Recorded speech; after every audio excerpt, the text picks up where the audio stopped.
as I mentioned to a couple of people coming in, we are hoping that the information that we provide tonight is helpful for the public field hearing, or two, that will hopefully be announced soon, that we're anticipating to happen next month.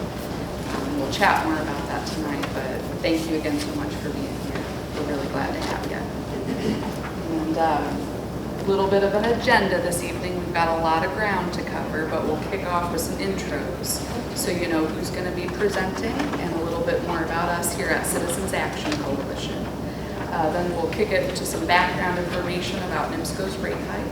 We'll give an overview of the rate case, and then we'll talk more about the public field hearings that are coming. At the end of all that, we will take any questions that you have about the rate increase and what we can do about it, and we'll do our best to answer them. So again, thank you for being here. That's a little bit about what to expect this evening. So that you know who's talking at you tonight, my name is Kelly. I'm the Director of Development here at Citizens Action Coalition. Started back in 2013. I've knocked on doors, I've helped our phone canvas. I appreciate your help because I'm soft-spoken. But I help to spread the word about the work that we do here at CAC and get folks involved in our fight for affordable utilities and a healthier environment. You will also hear from our fearless leader and executive director, Kerwin Olson, this evening. Wears a lot of hats for us. One of those hats is representing Citizens Action Coalition at the Indiana State House. Because as busy as we are working on these regulatory issues like this rate hike, utilities are also very involved at the Indiana State House. So we work to make sure that consumers have a voice there as well. You also hear from Ben Inskeep. He'll be giving us an overview of the rate increase tonight. And he's been with us for a couple of years. We're so glad to have him. Believe it or not, utilities don't make it easy to figure out all the nitty-gritty details about this rate increase and how it affects residential customers like you. So Ben and our other regulatory folks, they comb through what NIPSCO's asking for to identify exactly how it's going to affect you, the residential customer. And we also have our Bryce Gustafson, our organizer, who's back recording tonight so that if folks couldn't join, we'll be able to post a recording of this as well as the presentation slides on our website after the fact. Bryce goes all across the state to get Hoosiers to come together to stand up for affordable utilities and a healthier environment. So that's a bit about us, and then a little bit about CAC as a whole. We were founded here in Indiana back in 1974. So we're really happy to be celebrating our 50th year advocating for Hoosiers. We are a consumer and environmental advocacy group. So fair utility rates, a cleaner environment, a stronger democracy, affordable access to essential human services. Those are a lot of the different issues that keep us busy. And the ways in which we work to move towards those goals, which sometimes you go back and then you push forward. Really three main ways in which we work towards our mission. Of course, organizing, right? Bringing folks together because we're stronger when we stand together. The legislative advocacy that I mentioned, making sure that legislators hear how proposed bills will impact the people that elected them. And then, of course, our regulatory advocacy, which is duking it out with utilities at the Regulatory Commission when they want more of your hard-earned money. So those are the three main ways in which we work towards our mission. And I'll pass it off to Kerwin for some background. Yeah, thanks, Kelly, and thanks everybody for coming again. Yeah, I am Kerwin Olson, the Executive Director at Citizens Action Coalition. I've been with CAC since 2005, so almost 20 years now, and spent about 18 of those at the Indiana State House, which can be a tough, challenging, miserable existence for a citizen advocate like myself. But that said, one of our core issues at Citizens Action Coalition since our founding has been this crazy idea that all Hoosiers should have access to essential human services, which of course includes utilities. And what we are seeing today in many ways mirrors and reflects the conditions when CAC was first founded back in 1974 during the energy crisis, when prices were high, consumers lacked a real meaningful voice in the process, Supplies were challenged. So we feel like we're very much in that same place today. We know that customers, particularly low-income customers, are facing extraordinarily high energy burdens, extraordinarily high challenges with utility affordability, and very few protections, especially in the state of Indiana. You know, excuse us for believing that every household should have uninterrupted access to essential human services. Again, we're not talking about Xbox subscriptions or even cable TV. We're talking about lights, heat in the wintertime, fans and AC in the summertime, refrigerator to keep your milk cold, and some hot water to take a warm shower. That's what we're talking about. And customers are experiencing extraordinary affordability challenge, coupled with, you know, the largest increase in poverty on record that we saw in 2022. Income's going down. Unfortunately, we're seeing declining federal support for the low-income heating and assistance energy program that provides, you know, the one-time winter benefit in Indiana on utility bills for income-qualified households.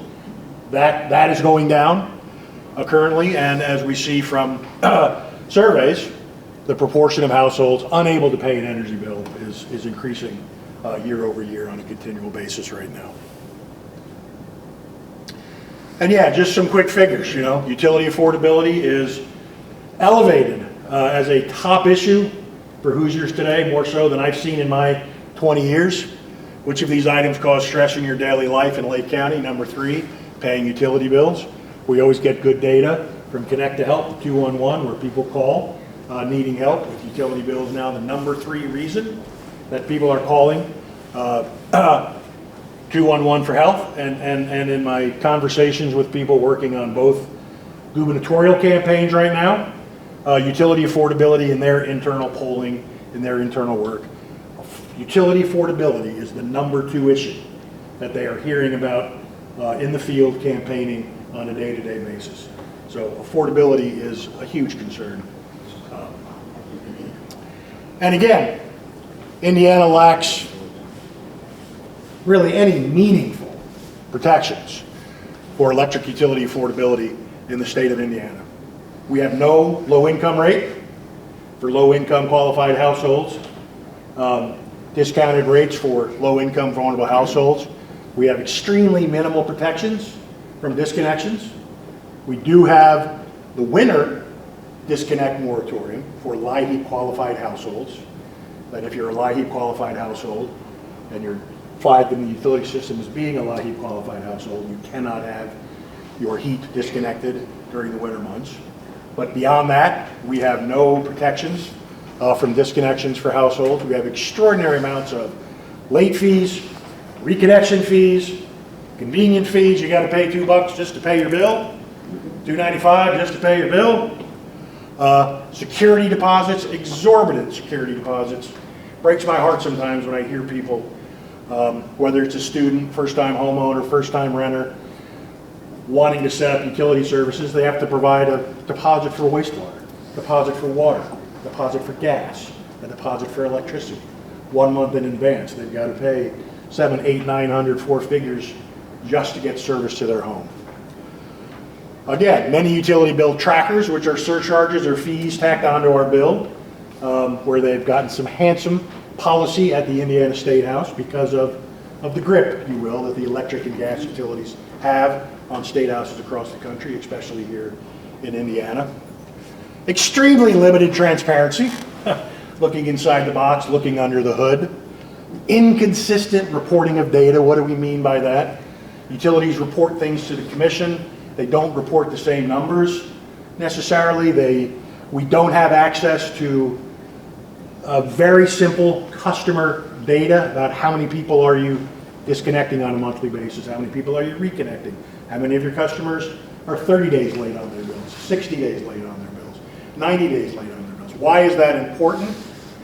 Because at the Regulatory Commission, state policy is that the Utility Regulatory Commission is there to equally balance the interests of the utilities with the interests of customers. Everybody wants financially healthy utilities. Of course we want our utilities to be financially healthy. But utilities file dozens and dozens and hundreds of pages about their financial health, their financial well-being. NIPSCO is, these rates are currently confiscatory. We've got to raise our rates for purposes of our credit ratings and those sort of things.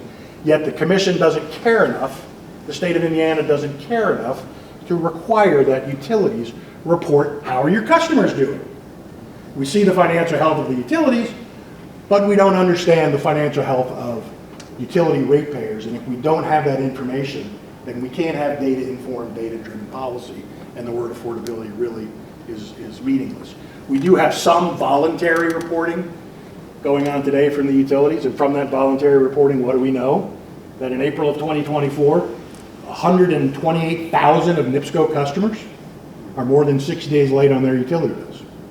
We know that more than a quarter of current NIPSCO ratepayers are more than 60 days late on their electric bills. To somebody like me, that's an indication that folks can't afford their utility bills and we need to do something about it. So when we talk about data, we need that data. We need to understand an informed process to help inform policies and can folks afford. And affordability, again, prioritizing Indiana for industry over customers, for business, top-down approach.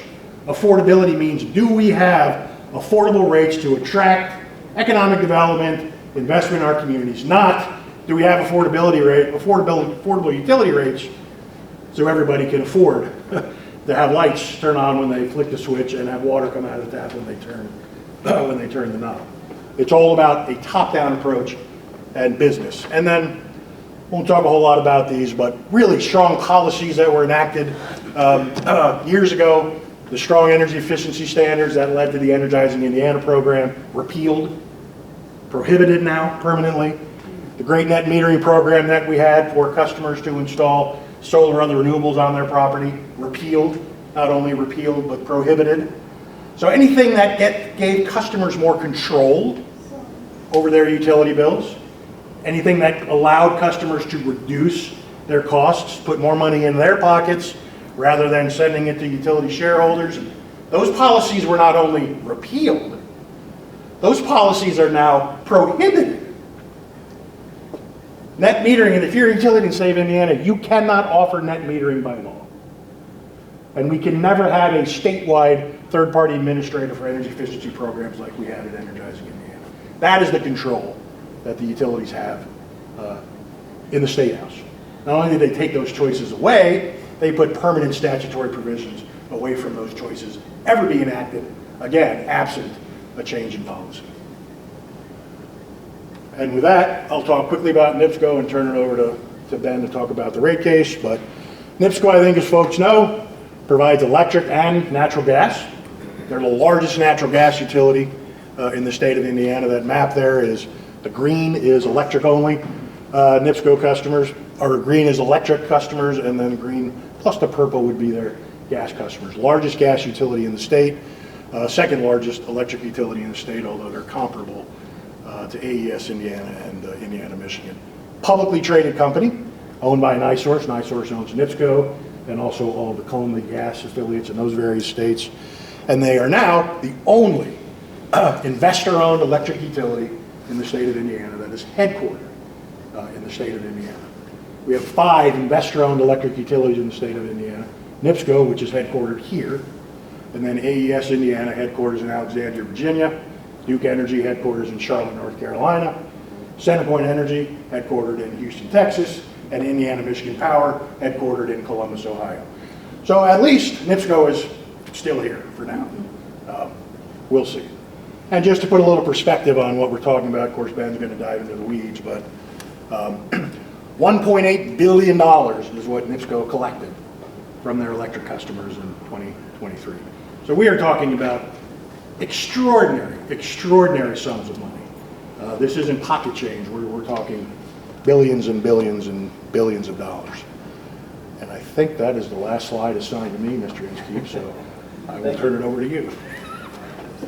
All right, well, Kelly and Kerwin have hung out on this side. I'm going to come over here and talk to y'all on this side, too. All right, my name is Ben. I'm a program director at Citizens Action Coalition, and I'm going to break down the rate case, what we know. I do want to let y'all know, we are still going through this case. It's a very complicated case. There's lots of details. So if I don't know the answer to everything tonight, I apologize, but we're doing our best. to get as much information as we can so that when we file our testimony in opposition to this case in December, we can put forth the best possible case. Okay, so let's start with rate case basics. What the heck is a rate case? Okay, so we've heard talk about the commission. What is even the commission? What commission are we talking about? There's lots of commissions. We're talking about the Indiana Utility Regulatory Commission, IURC. That's a mouthful, so that's why we just call them the commission. They are the entity in the state of Indiana that oversees all of our electric utilities, our investor-owned electric utilities like NIPSCO. Right now, there's 5 commissioners on the IURC. They are appointed by the governor, and no more than 3 of them can be from the same political party. So there's our commission up there in the top right corner.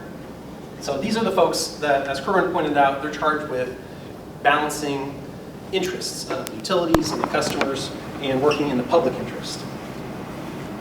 So a proceeding before the commission where the utility requests a change in its rates is called a rate case. Now, NIPSCO has to go to the commission to get approval to change its rates because it is a monopoly utility. They don't have competitors, right? So McDonald's doesn't have to go to the commission to change its rates because if you don't like McDonald's prices, you go to Burger King or somewhere else, right? If you don't like NIPSCO's prices, what are you going to do, right? You're stuck with them. They're a monopoly utility. So the commission is charged with making sure the rates are fair, just, reasonable to the customers. It's important to know that a rate case is similar to a trial. It's a legal process, right? There's going to be, NIPSCO files its case, it puts forth evidence for its position. Other parties can intervene in the case and they can file their own evidence. Y'all can come out and testify at the public hearings, and your testimony is evidence in this case. So it's really important to know you have a voice in this case. What you say from your experience, for what your opinions are about this proposal, that counts as evidence in this case that the commission considers when making its decision. And it's important to know the IURC, they don't have to go along with what the utility proposed. They can approve it, but they can also modify those proposals or flat out reject it. So if you don't like what you see, you can tell the commission, reject it, or change it. And here are the changes I want. All right. So let's dive into the rate case. NIPSCO filed this rate case in September 12th. And there's the IURC cause number, the specific proceeding. They have 17 expert witnesses that filed written testimony. There's thousands of pages of attachments and spreadsheets with all their math. So a lot of details, a lot of important information in there. And we're going to try and break down what we figured out so far. The big picture, what is this case going to actually decide? Right? There's lots of utility issues, but not all of them are part of this case. So what is part of this case is, one, how much money are NIPSCO's rates going to be designed to collect each year from customers? That's called the revenue requirement. We'll dive into that on the next slide. Second, once we know how much money they should be allowed to collect, what's fair and reasonable for them to provide the service, electric service to the communities in northern Indiana, we got to figure out how to spread those costs out. There's industrial customers, there's businesses, there's municipal government customers, there's regular folks, households, residential customers. What's a fair way to spread out those costs? That's the second issue. Third is then, what should the actual charges be? How much should you pay per kilowatt hour of energy you consume? What should the utility be able to charge you every single month, regardless of whether you use any electricity at all? That's the rate design component of the case. That's the third point. So those 3 things are definitely part of this case. There's some other issues too, like some other programs that we're going to talk about that are also being proposed and that are part of this case. What's not part of this case? Well, one, this is the electric rate case. So the gas rates, if you're a NIPSCO gas customer, your gas rates are not part of this case and are not going to be considered in this case.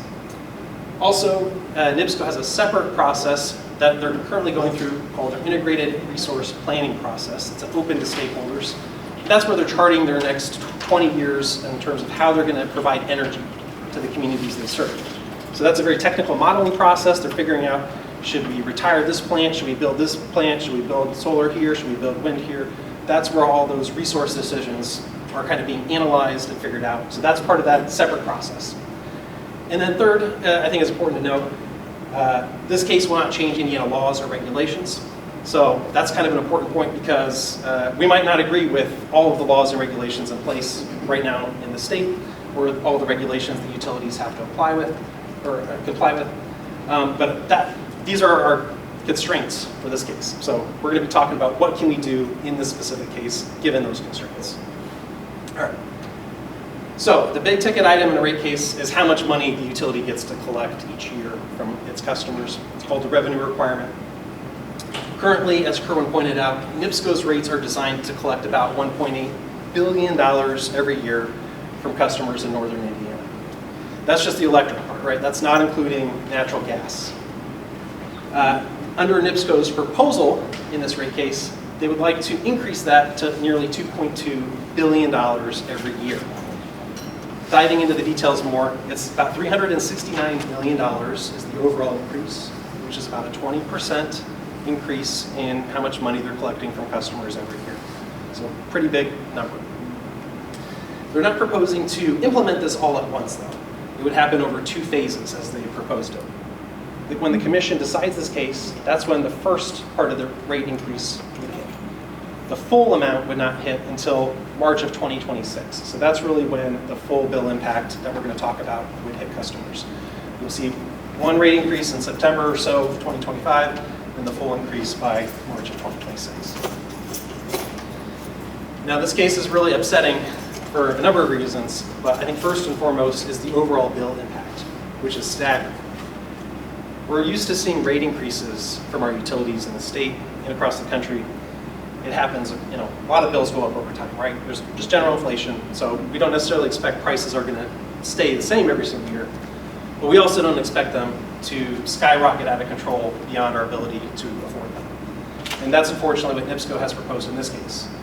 We're talking about a $45 a month bill increase on average for an average household in NIPSCO's service territory. So this is a pretty monstrous rate increase. That's over $500 a year that rates would be going up for the average customer in northern Indiana. You might have seen some press, you might have seen some news in the newspaper. The NIPSCO says it's going to be about a $32 a month bill increase. So why is our math different? Well, we're using NIPSCO data. We're not doing anything different. We're just including all of the costs that go into your bill, whereas NIPSCO is only including part of the costs. When you look at where a typical bill is today on the left-hand side, it's about $146 a month for, again, just the average customer. So your bill will likely be higher or lower. Everybody has a unique circumstance. By March of 2026, when this full rate impact will hit customers, you go up to $191 a month. So nearly $200 a month. And again, that's just average. So households that use more than this would have a much higher bill. Our math includes the 7% sales tax that we all have to pay on our utility bills. And it also includes the trackers that Kerwin talked about, those surcharges that NIPSCO is allowed to add on to their bill when they have expenses that they didn't expect. All right, let's move on. Now, this is comparing NIPSCO's rates and the average bill for a residential household, a bill for a residential household using 1,000 kilowatt hours a month. And that's kind of a standard benchmark that we use in Indiana to just be able to have an apples-to-apples comparison between NIPSCO, Duke, AES, CenterPoint, and I&M, our other investor-owned utilities that serve other parts of our state. And as you can see from back in 2004, we were all paying less than $100 a month for 1,000 kilowatt hours of electricity. All the prices have gone up. As you'd expect, the prices go up over time. However, you can really see that things are getting out of control here with this proposal. This is not a gradual increase.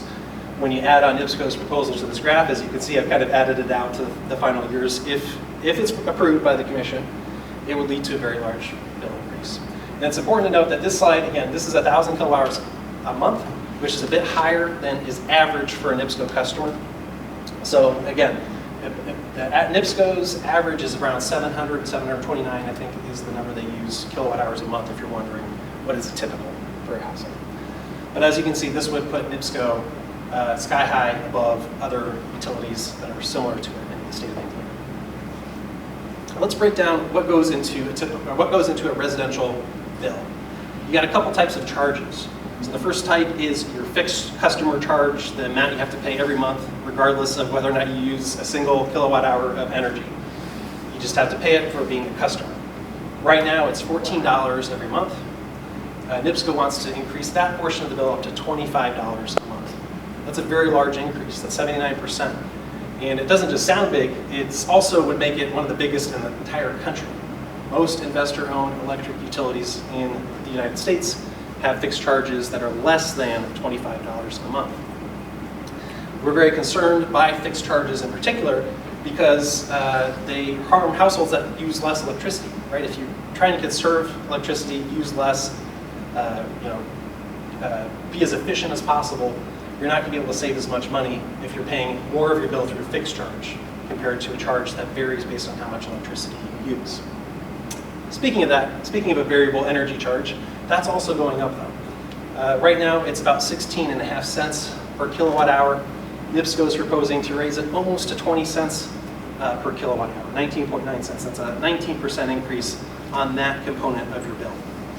So, and then finally you have your tracker component. These are, again, the surcharges that are beyond those base rates that cover things like fuel discrepancies. If fuel gets really expensive, beyond what NIPSCO budgeted, they can recover those differences in fuel costs or other types of investments they make. And NIPSCO currently has about, it's only a fraction of a cent per kilowatt hour that's part of the trackers, and they're projecting that that component is going to go up to more than 1 cent per kilowatt hour. So that's why we see a very high percentage there. But note that this is a smaller portion of your bill. So 500% plus increase looks very big, but it is a relatively small portion of your bill. Yes, sir. Do you have an example of the other utility companies of their fixed rates, of their customer charges, that you can be able to compare of what they're going at as their surcharges are for comparison? So Yes. okay. Yes, we do. That's often sometimes the evidence we'll bring to the commission and point out, hey, look at all these other fixed charges that utilities across the country have. They're typically less than $20 a month, and you can show that on a graph. They're all way down here. And then you show NIPSCO's up here, it's 25 bucks a month under what they're proposing, and it stands out like a sore thumb, right? Okay. So yeah, other utilities in Indiana, it's between, I think, $10 and $17 a month right now, depending on where you're in the state. And that's for investor-owned utilities. If you've ever been a customer of an electric cooperative, for example, they typically have higher fixed charges. But again, we're talking about investor-owned utilities here, we're talking about NIPSCO in particular tonight. Yeah, I just wanted to make sure for the rest of the state, how Yeah. we're comparing for the rest of the state, and making sure that we're in comparison with the rest of the companies in the state, that we're in comparison. Because from the previous slide, how it was way up there Yeah. with the thing, and that is no way that we can even, I have family, I'm sorry, I need to introduce myself. I'm a councilman in Holbrook, and I have family here in Gary, I have in Miller, in Glen Park, and in the Horse Man area, and I have family down in Maryville. So I'm very intrigued in all this. So I know this is hurting people. So that's why I'm asking all these questions, and we need to know about this. We need to make sure that we're having this stuff. It's in numbers. So we have to make sure that this is not right what they're trying to do. So This is a lot of questions all of a sudden pop That's up. why we're here. Just We're here to answer questions. Yes, sir. Just one. No problem. Are you guys working with the Department of Commerce? Because for the life of me, I don't know what they're doing. Are you referring potentially to the Indiana Economic Development Corporation? No, I'm talking about the U.S. Department of Commerce. Oh, the U.S. Department of Commerce. Oh, I don't believe we are necessarily working directly with them. No, and also the regulation of retail utilities is a function of the state. Okay. Yeah. By That's design, a good point. the regulation of these utilities is 100% a function of the That's state. crazy. Okay, that's all I want to ask. No worries, all good. I'm sorry for stopping you. So No, it's all good. getting all these questions out. Ma'am, I didn't want to comment, I have brought it everywhere. She says Centerpoint has lost their mind too. Oh my gosh, you're completely correct. We are fighting a vicious rate case with Centerpoint right now too. They're proposing a similarly ridiculous high fixed charge, similarly ridiculous increase to their bills. So y'all are not alone. This is happening down at Centerpoint, and Duke Energy is also trying to have a massive rate increase. So this is kind of like across the board, the whole state, Well, or the each, whole country? this is unusual for the country. I have never seen another utility in this country propose a base rate case where they're proposing a $40+ a month bill increase. And here we have NIPSCO, Duke, and CenterPoint, There's Indiana. 3 of them. Bam, bam, bam, back to back to back, proposing it in Indiana. So, yeah. I know why they're trying to do it, because they're trying, because of the coal. Get rich. That too. Yeah, corporate greed. That too. Yeah. and- We're gonna talk about all this. And they're trying to get rid of the coal. Explain all this. Don't worry, And they're trying to get rid we'll of the dive in. coal We'll dive in burning and trying shortly. to go with more solar and everything else, but Yeah. it's with the plant, trying to do the new plants and everything, but they can't take it off more off on the little guy, so. I hear you. There's two more questions here, and then we'll move on. So, yes, ma'am. Okay, this is the thing. I have a source that works inside of City Hall. In the 1920s, the mayor of Gary's name was Samuel. He signed a thing, a contract that gave NIPSCO 75 years to do whatever they wanted to do. And then in 1950, they went in and reiterated. The 75th year is up next year. So the only way we can get out of this is the new mayor, Eddie Milton, has to go in when they present the contract to him. He has to be the one to say, no, I can't do this because this is hurting everybody. The inside source at City Hall said that what Eddie is going to do, like any other mayor, he's gonna go in there, they gonna offer him money under the table, he gonna take it, he gonna sign the thing next year, and he gonna keep us in oppression for the next 75 years. That's where it all started, in 1920, with that mayor. And the only thing that'll end it is this mayor. So he has to be the one. But when the source in City Hall said that he is going to take the money under the table, then that's gonna mess us up. So it started in 1920. In 1950, when they went back and they re-signed, when they redid that thing, the contract for 75 years, it's up next year. The 75th year is next year. That's why this is going on. So see, if he signs the contract to keep us in oppression for the next 75 years, it's gonna be like this. He the only one with the power to do that. He the only one. This is trying to go into effect in December, correct? This is what happened. They're trying to, no, Right here, the court case is trying to go in December. So this case is ongoing. They filed it at the commission, and I'll show you a slide in a few minutes here that will show you kind of the timeline of this. The case would be decided by next summer, Oh, next one. and then rates Right? would. 75th year is next year. Yes. One question, yeah, before we move on. Yes, I need to ask a question. The reason they can do this is because they are a monopoly? Is that the reason? Because in Chicago, the governor and whoever they're working with, they have this thing about if you pay over $99, you don't have to pay the bill. And they're keeping their bills low. Why is we can't do that? Because of the 75-year thing that he gave them, the monopoly. When he signed that in 1920, when the mayor of Gary named Samuel signed that in 1920, he made it to where that they can monopolize it for 75 years. The 75th year is next year. The only person can get us out of this is the new mayor, which would be Eddie Milton. It's still a monopoly, right? Right, that's the whole If I point. could- That's why he Yeah, signed I it. don't know anything about that, but are you talking about Gary was a municipal utility and the city signed a lease with NIPSCO for the city facilities?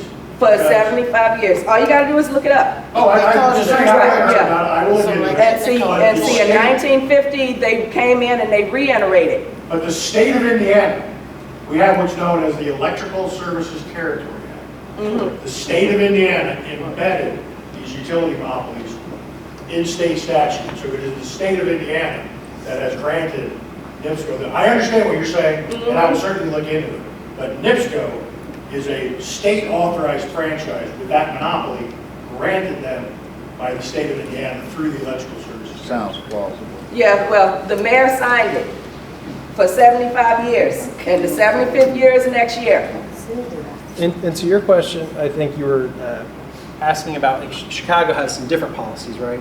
Exactly, And but that's the exact type of policies that we're That we concerned that we need. don't have here in Indiana. that's what I'm right? saying. What Each is it state they're can pass doing? different laws.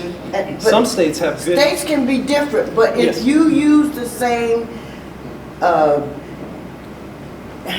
lawyers or whatever they're using Yeah.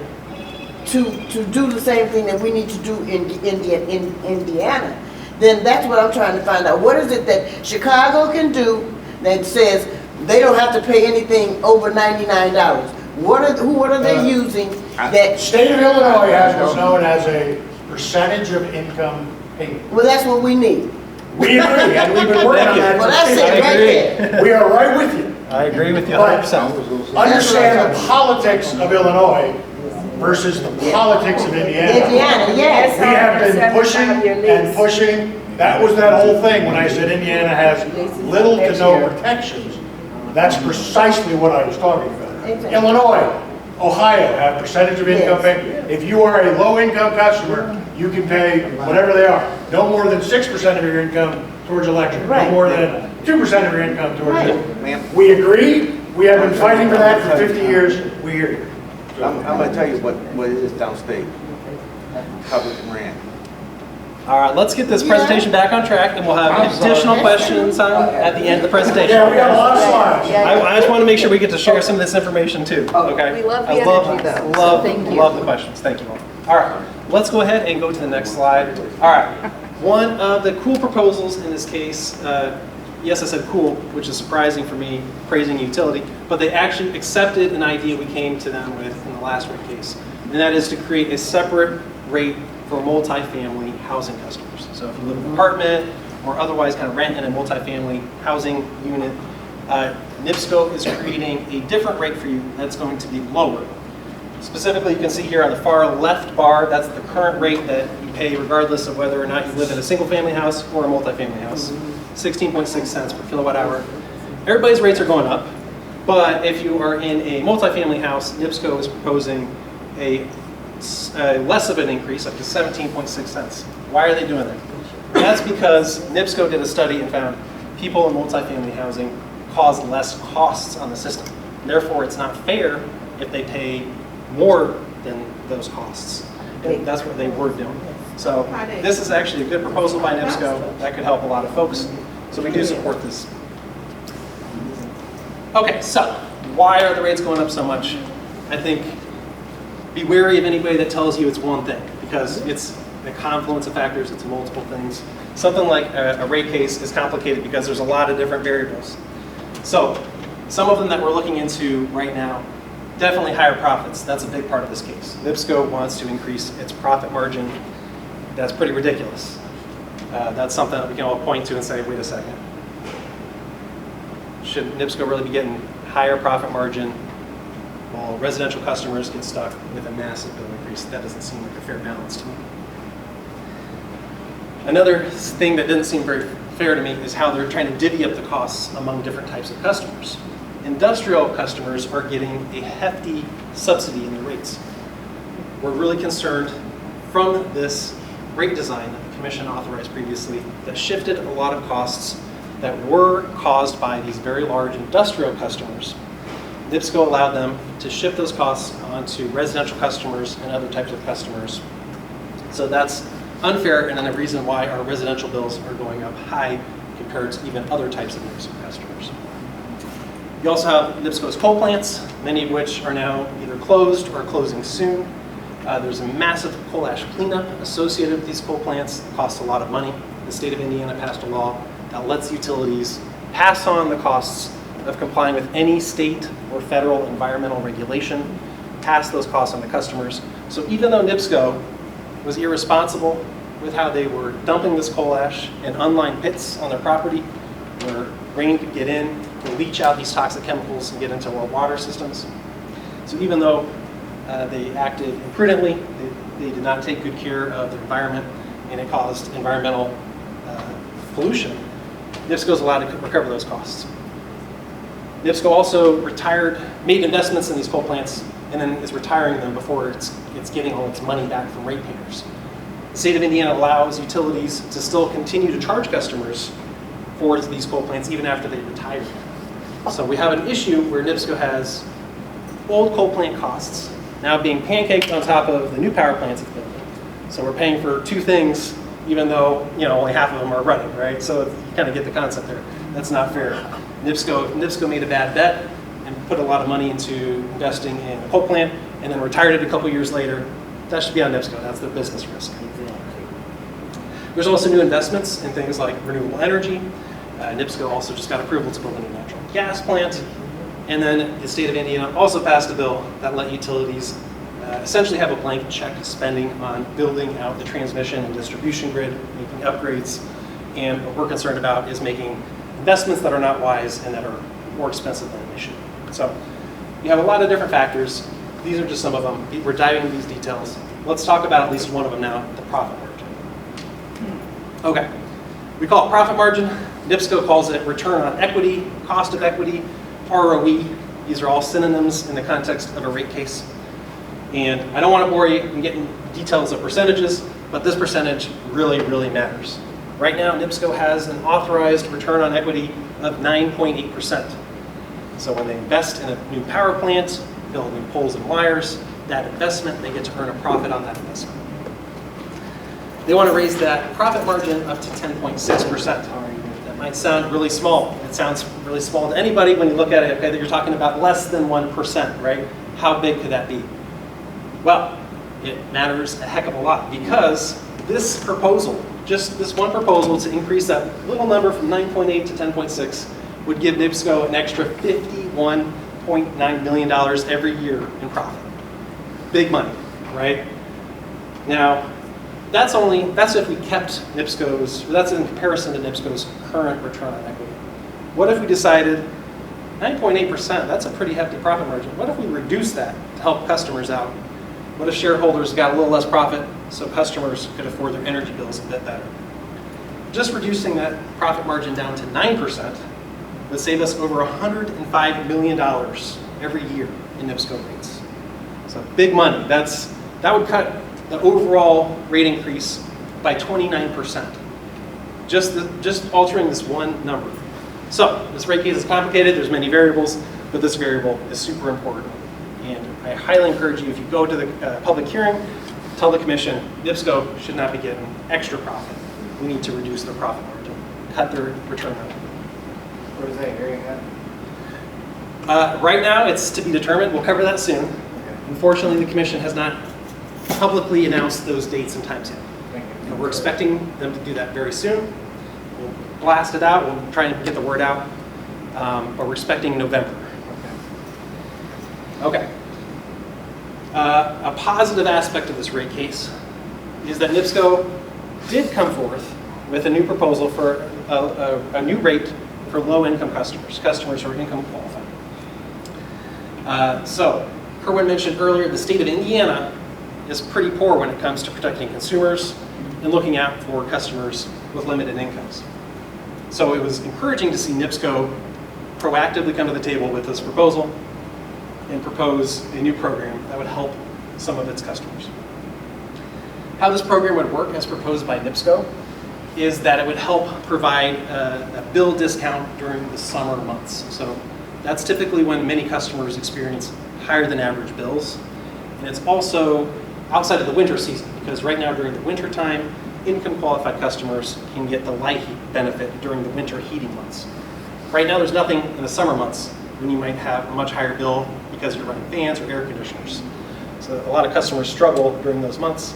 This program would provide a tiered discount on the 4 summer monthly bills, all the way up to $26 a month.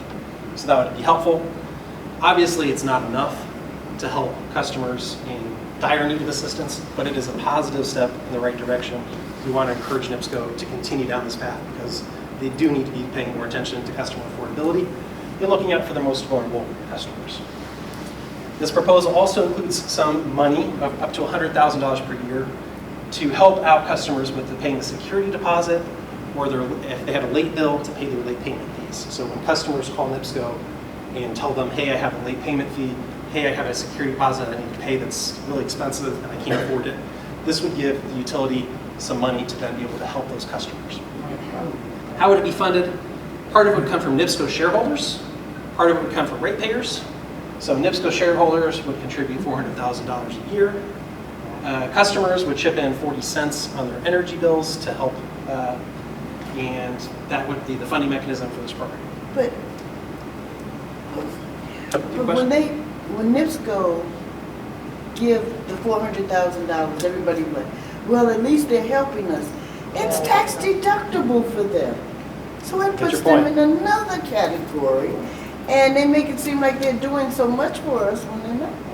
Utilities love to play that game, don't they? They love Yes. to talk about how good we are for the community, how we gave $500 to this person, Yeah, this but it's tax organization. deductible, so But I that think, keeps yeah. them from paying their taxes. Something that costs nothing for them to produce anyways. So we're trying to hold them accountable and get the best deal we can for NIPSCO customers. By tax dollars. Will that affect those who are on a budget plan?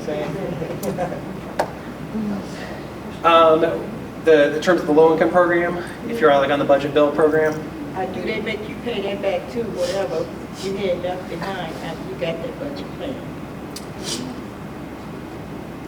I believe, yeah, yes. Assistant and all Yeah. that, they pay so much. yeah, you would still have You to, have some left back. yeah, you would still have to cover that, I believe. And then this would help with bills going forward into the future. So that still would be affecting whatever you was getting through your, through the NIPSCO. You know, they pay budget plan, you be on the budget plan they give you each month. Yeah. And you have to pay so much.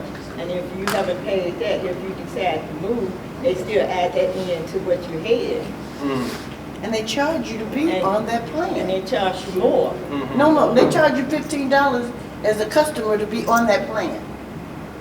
$14.95, yes, they do. I didn't know they charged. Yes, $14.95 to be on the budget plan. I don't Look at have the great bill. details on that, so I'll look into that. That's The what I budget bill mean. plan, Energy figure that out. assistant, you know, Yeah. people who get up early in the morning, go down there and get that. Yeah. But then at the end of the day, if you haven't paid and you decide you want to move somewhere else, they take that money that you didn't pay and add it into whatever you was paying to that new house. Yeah, So that's why I said, would that affect this too? I don't believe this would impact that. I believe it's still, the existing situation would still apply. Did you have a question? Yeah, I'm concerned about this late payment assistance thing. Is that going to be managed by NIPSCO? I mean, it's a fee that they assess, so they're paying themselves. Yes, I mean, it's something they would generally write off if nobody pays it.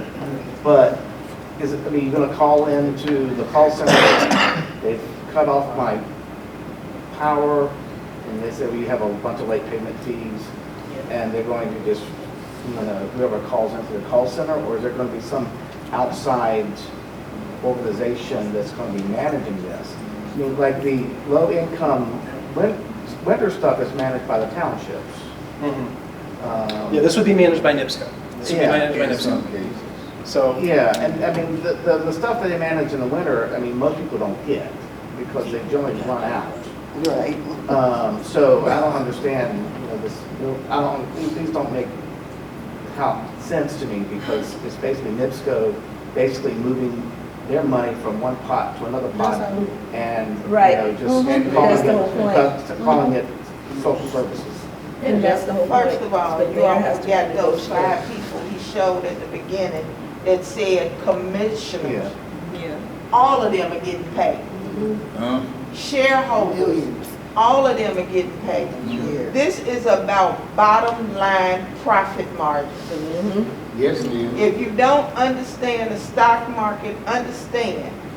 All these companies are looking for is that increasing that bottom line because the shareholders and the people at the top get bigger dividends. They don't care about you because 9 times out of 10, most of them probably don't live in the area. I don't know, they don't. But they're also getting back at the people in the Midwest area. The mayor has Because to negotiate. everybody in Gary we had 189,000 people. We have 69,000 now. So they're making up that too. They want that money back, so that's why they're gonna charge us. Oh, yeah. and I think it's important to remember here that with this program, right now, if you do have late fees and you can't afford them, you might not get any assistance, right? NIPSCO has nothing for you. So this program would at least give some money to help in those dire circumstances. I get your points about having wariness. I don't trust the utilities, so I trust but verify kind of situation. Yeah, so I think the positive aspect of this is at least it's a proposal that's meant to try and provide some assistance to help those customers in need. Because right now, you might be completely out of luck if you can't pay that.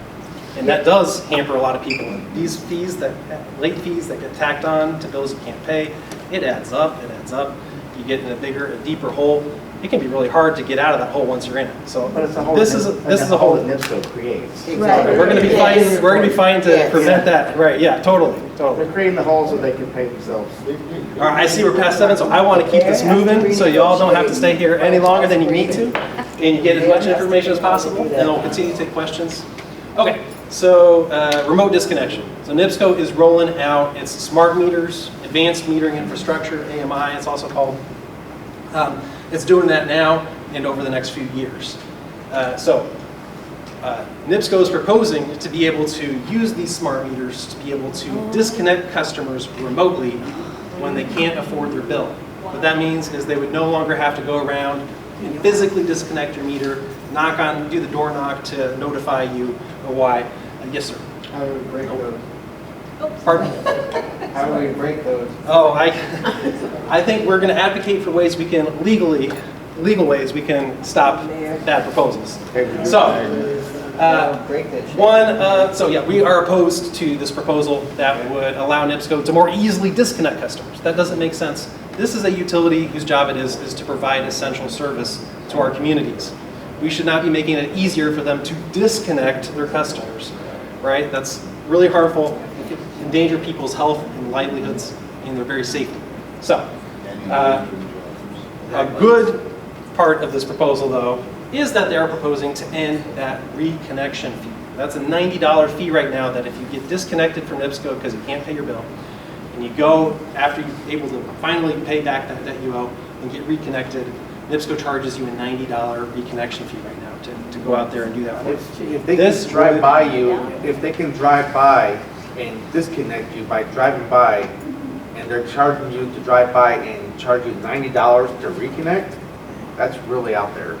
We are opposed to reconnection fees. Right, this is ticky-tacky stuff that customers who can't afford the bills, they cannot afford $90 on top of that, right? That's ridiculous. So we support being able to reconnect customers quickly and easily. We don't support utilities disconnecting customers willy-nilly. This is a serious thing. They need to go out to properties. They need to knock on people's doors. They need to be looking for health and safety issues, and they shouldn't be doing this at the drop of a hat. Yes, sir. I don't think you have to drive past your home, because when I lived in Mississippi, they changed the smart meters. No, they do that from the office. Oh, yes. No, they don't need to drive out. No, I'm saying currently with their old meters, they gotta drive by. They gotta come over. Correct. One more comment? What about people on oxygen and, They don't care. Exactly. They don't care. Right now, NIPSCO does say that they would not disconnect those medically vulnerable customers who notify NIPSCO, hey, I'm on oxygen, hey, I have this medical device. NIPSCO would do additional efforts to reach out to those customers rather than remotely disconnecting them. So those customers do have a little bit more protections. It's not sufficient. It's not, you have experience? Honestly speaking, Yep. on my block alone, Oh, yeah. I was the youngest person for about 20 years. Anytime our power or whatever went out, I would call, because we had senior citizens, 70, 80 years old, that was on oxygen and all kind of machines. Yeah. They told us, oh, it'll be about 2 days before we can get your power on. They do not That's protect anyone around here, but they don't have no problem with cutting it off. I called the people because we had trees growing on the lines. And they will not cut those trees They down. would not cut them down. And nobody else will cut them because that wire goes through the tree. Right. It's a safety hazard, isn't it? But they won't cut them. Yeah. And they told my neighbor, sue your neighbor over there, they her trees.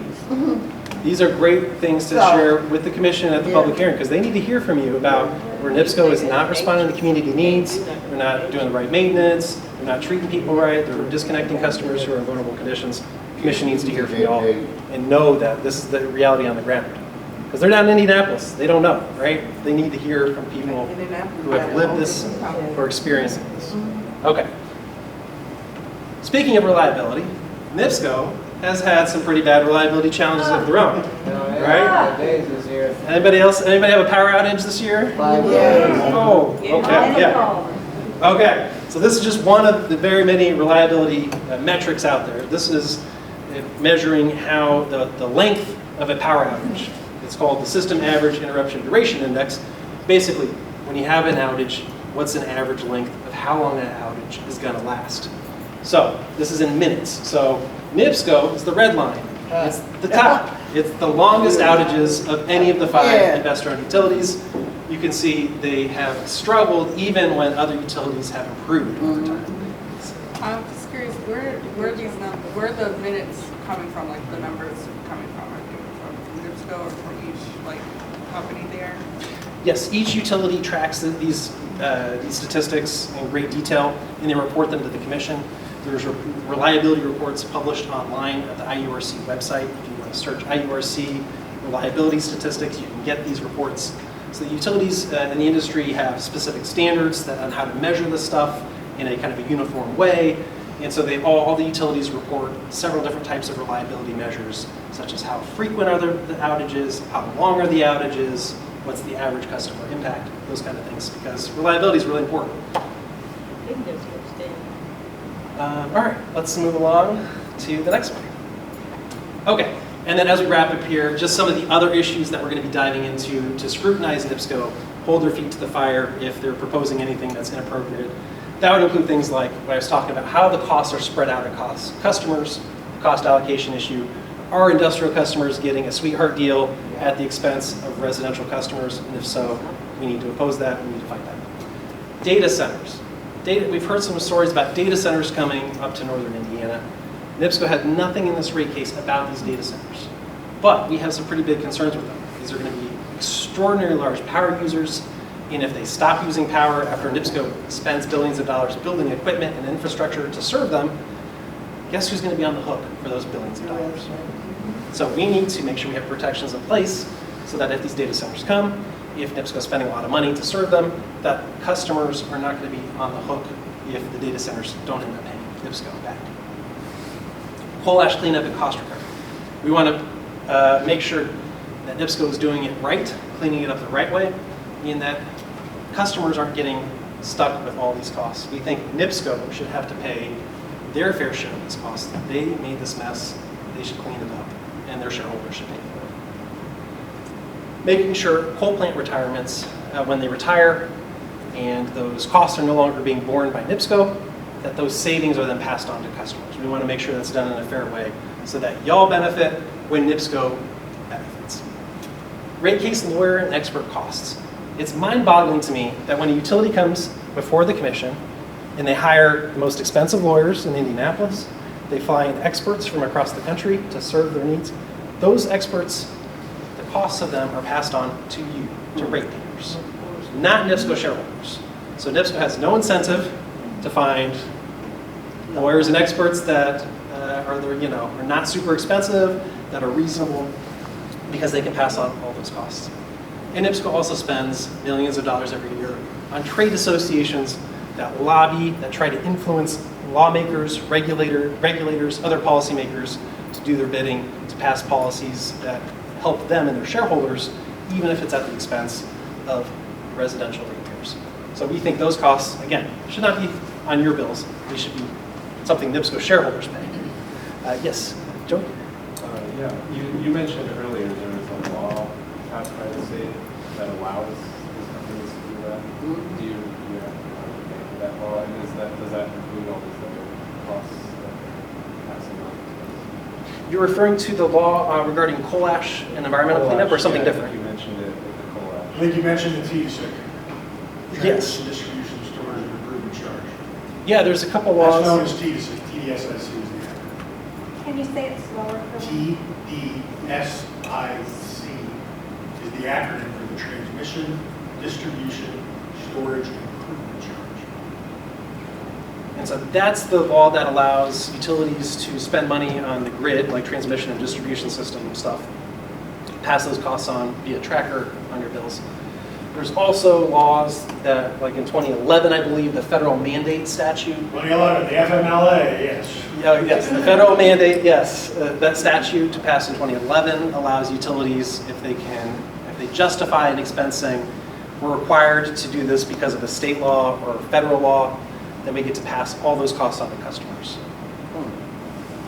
Even if they were not acting reasonably up until that. Like everybody knows coal ash is toxic, that you can't just dump it on the ground and hope that it doesn't cause any problems and just ignore it and hope it goes away.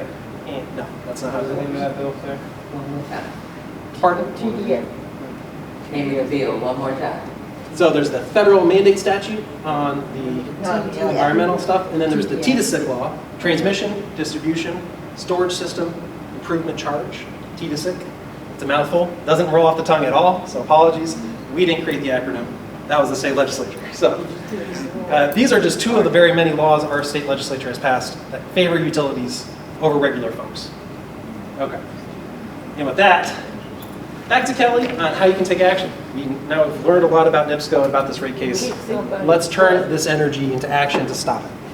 I think we have plenty of motivation to take action at this point. So I love the energy. Thank you for the questions. We're going to talk about action and we'll have some more questions, but just making a plug, we should be wrapping up at 7:30 so we can be out of this room at 7:45 because the library has been very kind to us tonight and I do not want to upset them.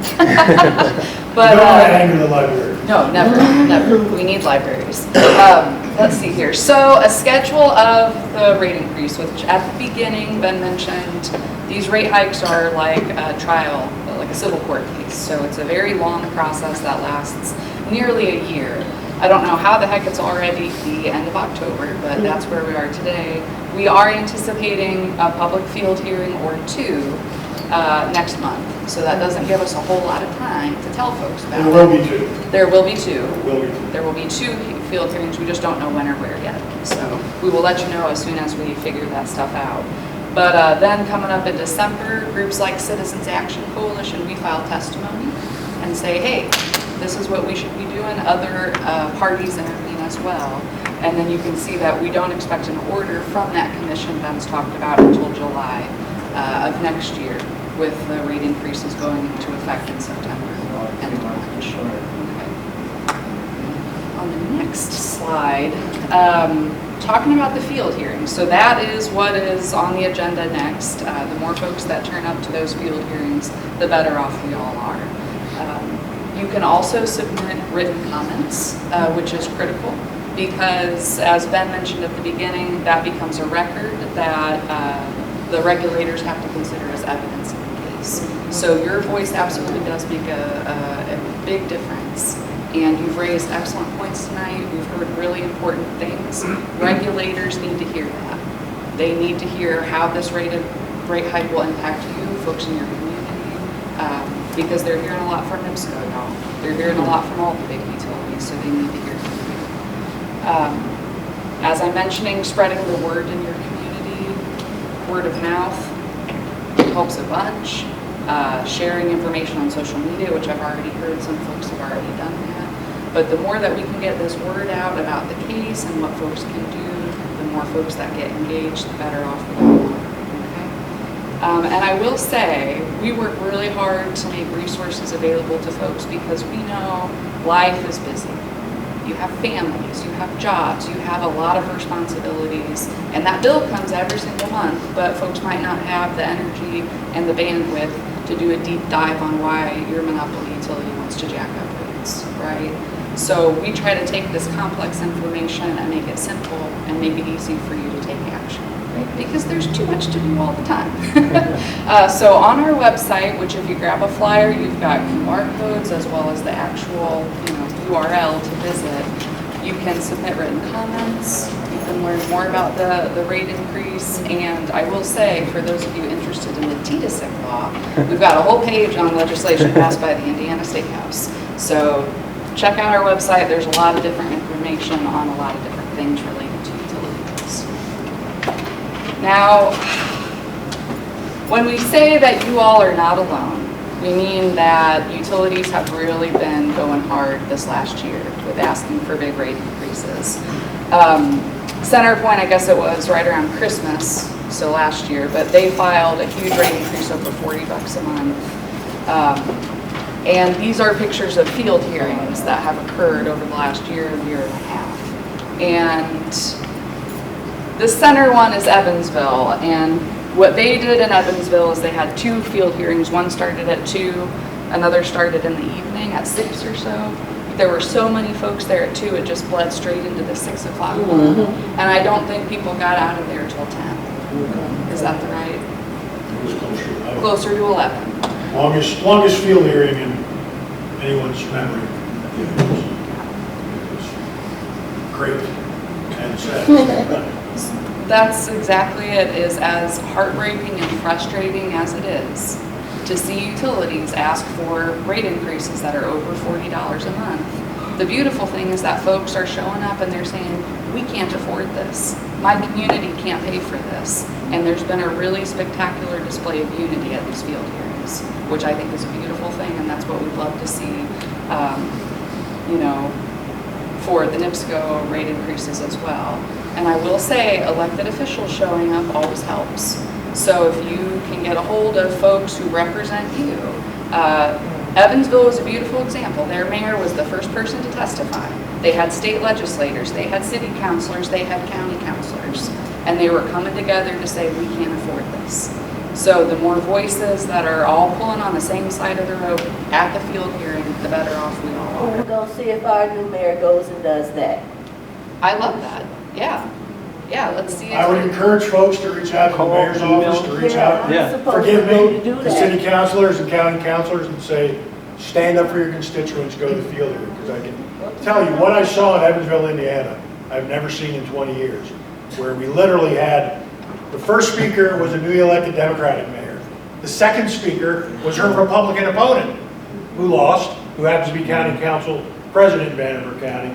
We saw all of the county councils, county commissioners, take a position and speak out. So I would urge folks to get a hold of the mayor, to get a hold of your city council, get a hold of your county councils and say, please show up and speak on our behalf.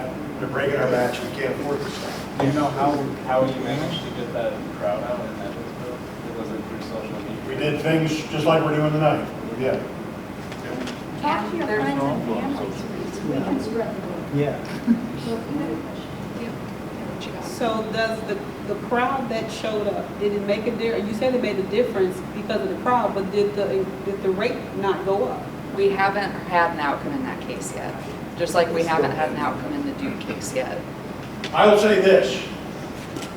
In my view, it did make a difference. Why? Because there was a settlement reached in that case.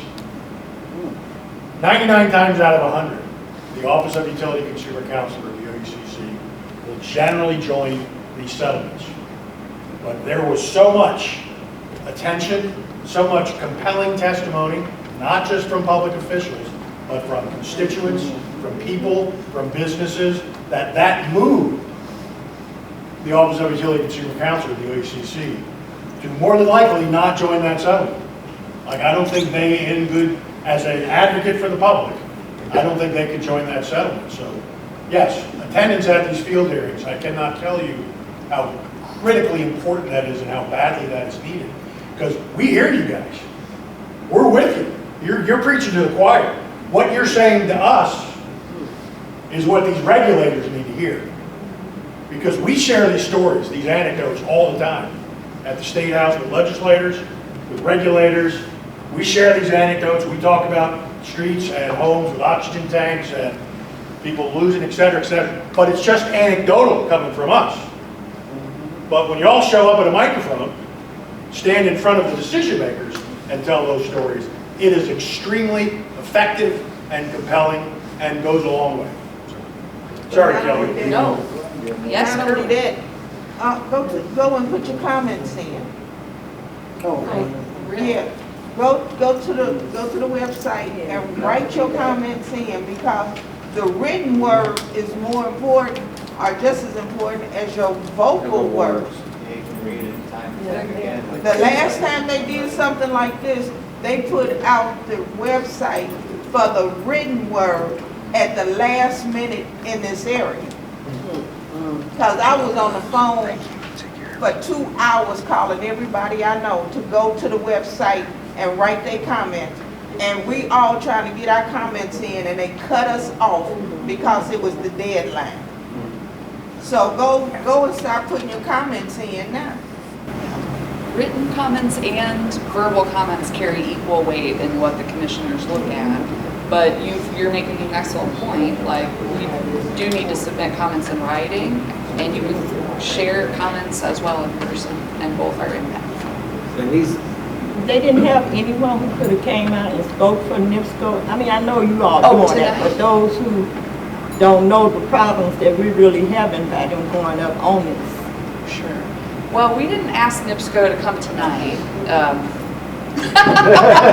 But the way that I'm looking at this is NIPSCO is making their needs very apparent to the commission through thousands of pages of testimony that we're wading through to figure out what's going on. And NIPSCO will likely be there. I mean, utilities always are at, so they will hear what you're saying at that field hearing.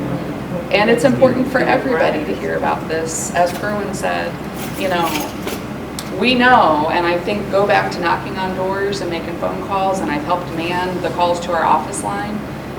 We hear so many stories all the time about the great lengths that people go to stay connected to electric service.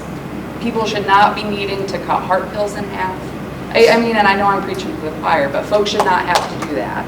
And that's why folks showing up in Evansville like they did, sharing their stories, was impactful. And the way I look at it too is, you know, there's the battle and then the war. And I hate to get violent with things, but NIPSCO's last rate increase, I think, was 2022.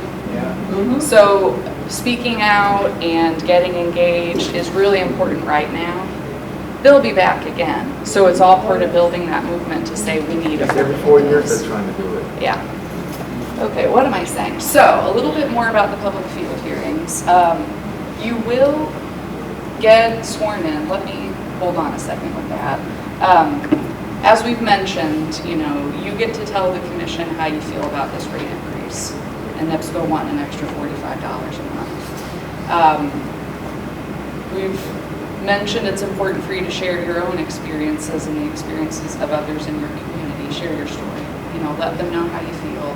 Let them know how this rate increase will impact you and people that you care about. That is incredibly important. I will mention that you do get sworn in, and I think sometimes it can be intimidating for people, especially if there's a really big crowd. So if you are more comfortable, you can write down comments beforehand and then read from it. Because sometimes if you just wing it like I'm doing right now, it doesn't always work out the way that you want it to. But anyway, what a time to forget exactly what I was saying. I will mention that our website also has a template on it that can help you structure your thoughts if you'd like some help crafting your comments for the field hearing. And then the last point, which is really why it's helpful to have kind of things written down, is it can help you stay focused on what you're saying. And obviously there's a lot of emotion attached with a huge monopoly wanting to raise your bills. But in that moment, we don't want the utility regulators to get defensive. We want them to understand where we're coming from. So we do encourage folks to not be divisive. We're trying to bring folks together for Hoosiers, and so that we get an outcome that's good for the people of the state. I think we've got one last slide here. So we've answered a fair amount of questions so far, and we've got a few more minutes. So if anybody's got questions, we will get to those.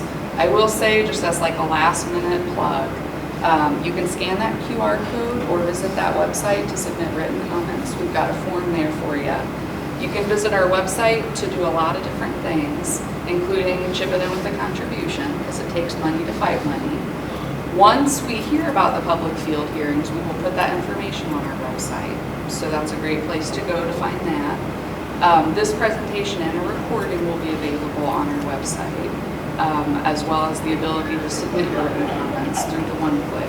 And the last thing I'll say, whether you do the one click or go to our website, if you sign up for emails and texts, we love that, because as I mentioned, right now it's this NIPSCO rate increase. There's always more. So in January, the legislative session gets started, and our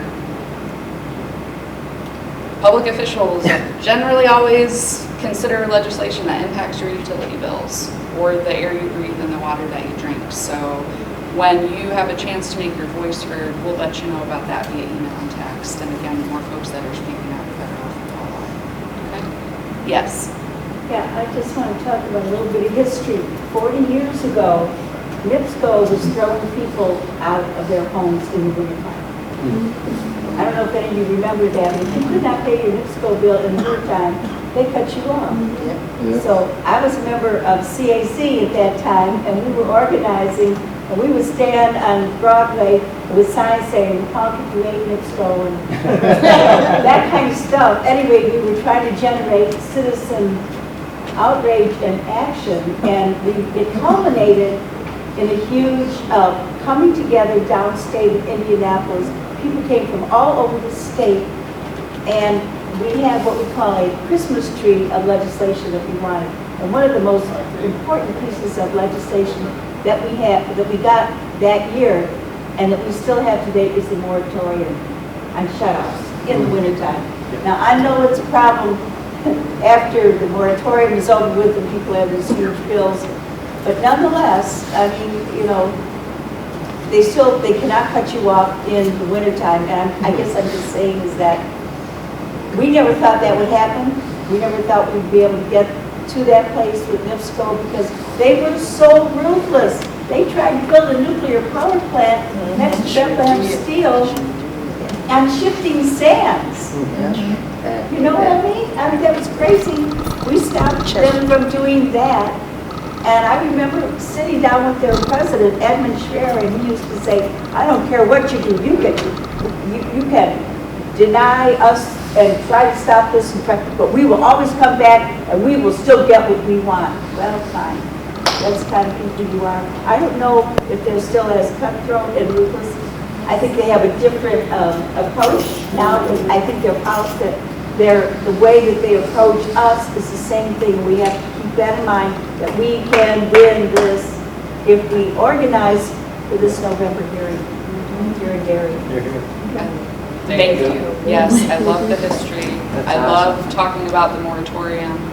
That's a win for folks. And one little plug that I got excited and forgot to mention is that, as frustrating as this huge rate hike is, NIPSCO's the only utility out of Centerpoint and Duke who also have big increases who's proposing that low-income program. So when you speak up, if that sounds like something that's helpful for your community, just sharing that in your public comments and sharing that to utility regulators absolutely is something that can help, because we know we need more, but this is a start, like Ben said. How many official comments can you make? Are you allowed to? Well, I think There's infinity. There's no state rule, statute, or law that says one comment per customer. Okay. All right. Thank you. I like where your mind's going. Yes. There are people who have testified twice at a field hearing. There'll be one field hearing here, and they'll go to both. Okay. There were people that testified at Centerpoint twice on the same day. They were like, "I spoke downstairs, now we're upstairs, don't speak again." More to say. You said NIPSCO does not have a low-income program? They're proposing one with this. They are proposing one. Yep, a discount. Yeah, and I got some of the angst I heard about that program, but I'm here to tell you, to have an investor-owned electric utility voluntarily propose a program to help low-income customers is significant. So that's why we were trying to give credit where credit was due. They are the only investor-owned electric utility in the state of Indiana to voluntarily propose helping low-income and vulnerable households. Yes, there are issues, there are challenges, but that's a good thing. That's a good thing. And again, we've been fighting utilities for 50 years now, so we're gonna fight. But we also need to give props where props are due. Yep. Is there any Gary officials here? No. Okay. But maybe they'll be here for the. Yeah, let them know you want them there. Investor owned? William? Wasn't they purchased by BlackRock? BlackRock invested. BlackRock's an investor. YMN. And then I was gonna ask, so they're saying $45 a month. Is that like a certain amount per kilowatt or? Oh, okay. There's a couple different ways, and that's an average, right? So, It's in the presentation. yep, which we will make available online, but it's partly for fixed charge increase, partly for kilowatt hour increase, and partly for what will go up in traffic. That might help. Because we know that if it's per kilowatt, it's 45, that could be 100. The 45 is based on the average NIPSCO customer. The average customer that uses 70 kilowatt. Understanding there are people that use more, there are people that use less. But that 45 is based on an average NIPSCO customer. This just for my right now, cut it on, I'm still paying. I don't know what website we have like that. Yeah, well, that's commercial rates, we're talking. Yeah, residential. comparison. Yeah. So you can imagine that. Oh, We yeah. have a lot of information on all utilities, but Turn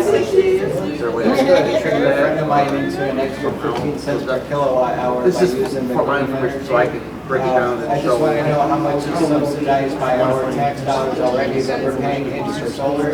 So we're paying for something twice as we charge an additional on top of it. I know that we get tax incentives for however much percentage of green energy. The solar fields in the south that they're expanding, they're taking away the food traps for a place of solar panel fields. Okay. That would be great. Thank you very much. I would give you more of my cards. How much is that as offset? I'll give you money. You can contact me. We're going to charge more for something because they want an increase on rate when you already paid tax dollars for them.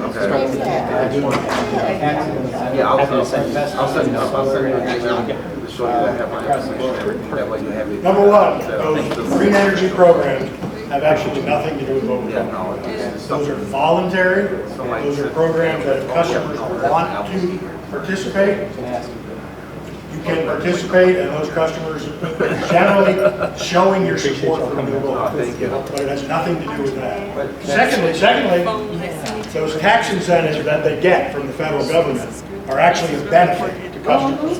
Those tax incentives, those tax credits, those tax investments, reduce costs for NIPSCO. NIPSCO and the investor-owned utilities have to flow those back to customers. So customers actually benefit from those. Those bring down costs. I'm sorry? Paying for it through tax dollars. So it's just like they have the same problem, spreading it out across the board. You're paying for it in taxes. Well, I'm not sure I agree, because those solar farms are built by the developers. Those solar farms, those wind farms, are paid for by whoever is building. Taxpayers aren't paying to build the farm. Taxpayers provide credits for those renewable energy, but those credits are then flow back to customers as a reduction.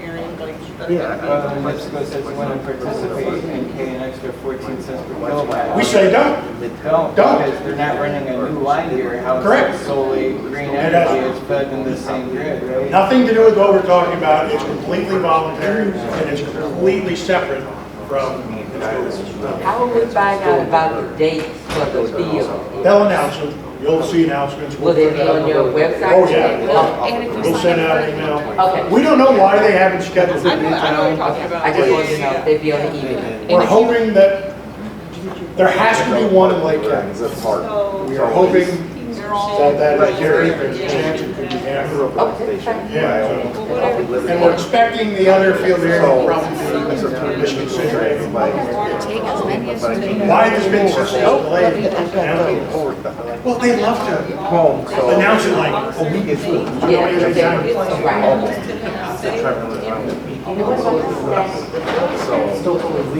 Yeah.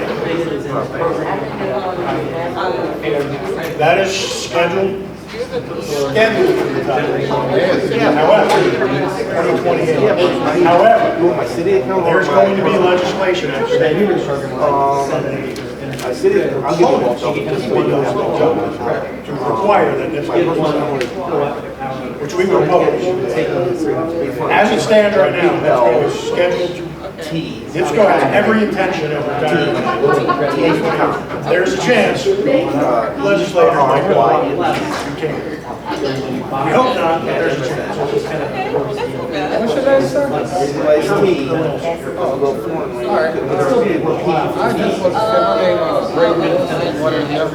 I usually ask you to read. It's good to be able to get this information, to be able to share, because I had learned about it. So for my city account, it's Black Lives Matter. Okay. And she was asking, Michigan City, their schedule is shut down one of the places.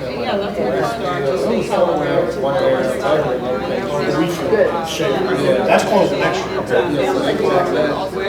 then, like he was saying, for us, like the green energy, that's something different when the people talk about moving to solar. So it's a lot that's going on. So it's good. Yeah, that's a great. I've been hearing one. Yeah, we'll post this online and you got our email. Want us to come up and talk to different people? See you, Miss Stacy. All right, so I'll say. I mean, I'm Miss Stacy to see you. I know I always see your face when it's time. You're in this space when stuff is going on.